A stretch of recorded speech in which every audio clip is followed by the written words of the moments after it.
it looks like they're moving in concert with each other, but they're actually moving in concert with the ball. If you like pickleball strategy and want to learn from the best players in the game, you're at the right spot. I'm going to give you 10 minutes of unfiltered coaching of this game here. What that means is I'm going to run the tape for 10 minutes. We're going to break down some strategy in this match, which is a Major League Pickleball match among 4 really good men's doubles players. And then what I'm going to do is give you 10 minutes of breakdown. In those 10 minutes, I guarantee you there are 3 things you're going to learn from watching this. If you don't learn 3 things, I will give you your money back for watching this video. All right, so I am going to start the timer here, and we're going to start the action. So here we have AJ, Koller, Riley Newman serving against Federico and Dylan. And so we're going to basically see them move forward, and I'm going to rewind this one. Yep, let's rewind this one to show you some movement patterns here. So let me set it up for you. We got AJ, Koller, Riley Newman here, Federico and Dylan over here. This team up here is one of the top men's teams in Major League Pickleball. You have 2 top 10 players up here. Riley and AJ, very good players, but this is a different level team. Now in this match, this team won, but still a different level team up there. So what I want to show you here is a common mistake that's made by players, which is this idea that these players should be moving together. What players do is they think that they're supposed to be like some sort of a tether here, you know, that these 2 players are attached, you know, like a foosball player or a tether. And so, you know, the idea is that they're supposed to move together. What's happening here is you have AJ is moving relative to what he sees the ball doing. Riley is moving relative to what he sees the ball doing. The same thing Federico and Dylan are doing. It looks like they're moving in concert with each other, but they're actually moving in concert with the ball. What you're going to see here is you see AJ's already moving forward because he sees this ball and he likes it. Riley's going to hang back here and play defense while AJ moves forward. That's a normal way of playing on the serve side, and it's optimal play there. He misses the shot, not a big deal. The movement was good there. All right, so it looks like we got side out here. Federico and Dylan going to go to work. So I think you're going to see some nice drops here by Dylan. Federico might drop by Federico there. Made it up. And you're going to, if you look at Dylan's dinking, what I want you to notice is when Dylan dinks really controlled and flat. Not a lot of action on his balls. Watch this here. Nice and chill, right? You don't have to do too much with those, right? I don't know where the lob presented there because it didn't. So obviously that was not a great decision there. If you're going to lob in the middle, like there's like a lob going up in the middle there, you know, you're playing a right-handed player. That better be like the perfect lob. So not a lot of good area to work with there. Good cover by Dylan there. Again, you can see Dylan dinks very, very simple motion on his dinks. That's why he's so good with the dinks. He's almost never going to miss a dink. Ooh, surprised they didn't attack that one. That one looked attackable.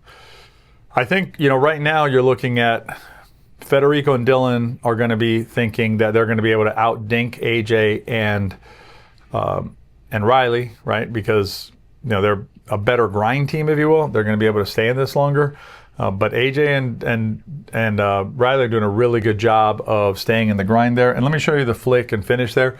So you're going to see a flick here by AJ, right? You get a little bit of a high ball there. He's going to flick it. And then the finish by Riley coming across. That's a really powerful combination. And oftentimes when you have this, let's do it one more time. When you have this basically 1-2 combo happening, it's really a 1-2. That first shot by AJ is not intended. I mean, if he wins with it, great.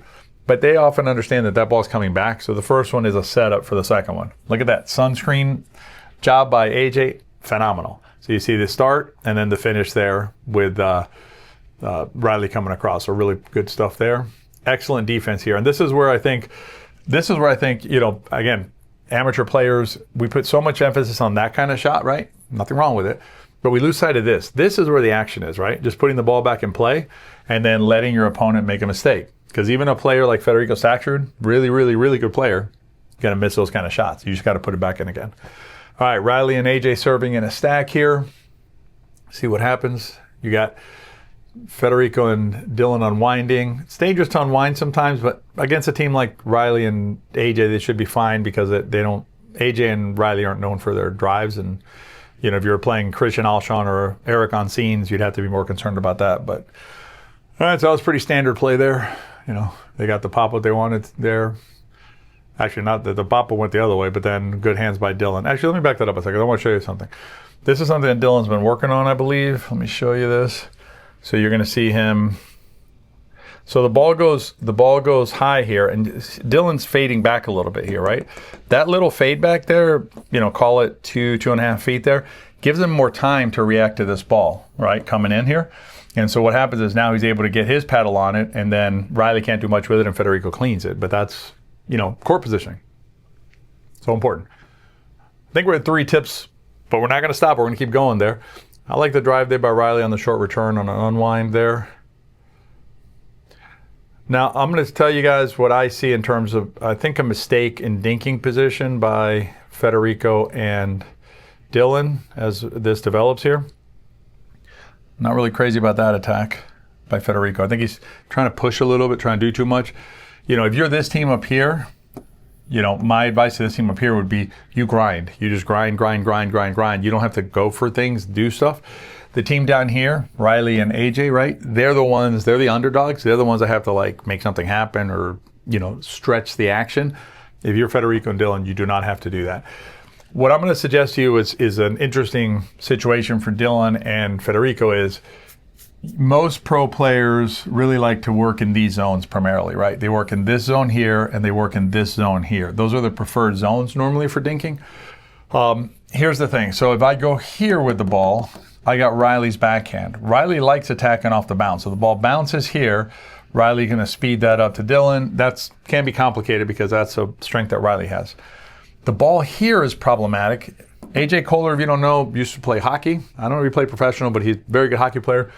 Excellent. I mean, he's really strong arm, strong wrist. That backhand of his sitting here is very dangerous. It may not be Gabe Tardio or Hayden Patrickman exactly, but it's still a very dangerous backhand.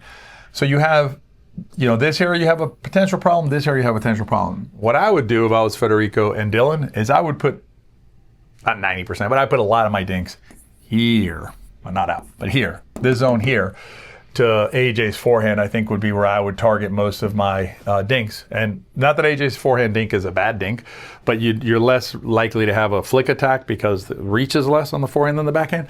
And it's just not a lot's going to happen there with that shot. So I would probably do more of that if I was Federico and Dylan. All right, let's see what happens now. By the way, I haven't introduced myself. My name is Tony Roig, if we haven't met before. I'm a senior professional player and also a master teaching professional. So there you have it. And if you're enjoying this content, let me know in the comments and let me know what you're seeing, right? Are you seeing something that I'm missing? Am I something that I'm suggesting to you that you have a question about? Put it in the comments. I'll do my best to answer it for you. And if you have a match that you want me to break down like this, unfiltered, send me an email, tony@betterpickleball.com. Let me know what kind of match it is. Make sure you have permission from all the players, and then I'm happy to consider doing a breakdown just like this of it. So, and we got a few more minutes here. So Federico is one of the top singles players as well, has a really good drive, came from tennis, so you're going to see more of that by him. That's a good spot there. I like that, right? So you're going to go to, that's a surprising miss by Dylan and Federico. These Major League Pickleball games can be tricky sometimes because they're 1 game to 11, just like an open play. You get the 1 chance to 11, so you kind of got to be on. I think it would have been a lot harder for Dylan and for AJ and Riley to beat them in 2. So here you have them going to the backhand and the backhand, right? And let me back it up again. So that's surprising 2 missed dinks by Dylan there. I'm going to show you the speed up by AJ so you can see what I'm talking about here with the middle, being potentially problematic. See that middle? He's going to flick that ball. So you got kind of a risk there. And then, if you float it there again, Riley's forehand is very strong. The pancake he uses on his grip. I think, you know what? Let's look at that one more time because I think when you look at the error by Dylan there, I think it's an error of assignment more than technique. Let me show you a second here. So we're going to go middle here. So he's basically, he's backing up there, but it's a little bit of uncertainty as who's going to cover this. That middle coverage can be a real issue in all games, but even at the pro level, kind of really have uncertainty of who's going to take that middle ball. Is Federico going to come over and take it with his forehand? Am I taking my backhand? So that's why the middle can be so powerful, as a dink spot for you. That's a good spot there. I like that, right? Because AJ is really not going to hurt you from there. If you get it deep to Riley's, there you go. You see, you got a flick though, right? Don't like that. So I don't like the flick there, even though AJ missed it. Because remember, AJ and Riley, they got to try stuff. So him flicking the ball is perfectly fine. even if he misses it. They gotta take chances. See the uncertainty in the middle there? Don't like that. Don't like that. Let me see here. So we had Riley attack it off the bounce there. Watch here. So you're gonna see some uncertainty here now. Watch. See that? Is it mine? Is it yours? You know, and then he slides over, is not ready for that ball. That's actually an out ball. Got to let that one go. From my perspective there, yeah, let's see it here again. So a little bit of confusion there. And see how I told you. Called it, didn't I? Riley's going to attack off the backhand. So those are several tips from watching this match. If you haven't checked out MLP Action, highly recommend you check it out. I cheated. I looked at the clock, and it's going to go off in a second here. So you want to check out some Major League Pickleball action. I'll put a link down below. You can get some tickets. Go check them out. They're going to be in New York in August for the finals. Man, if you can make it there, New York's great to visit anyway. We'll be there. Come say hello. Otherwise, I'll see you inside our next video. Be well.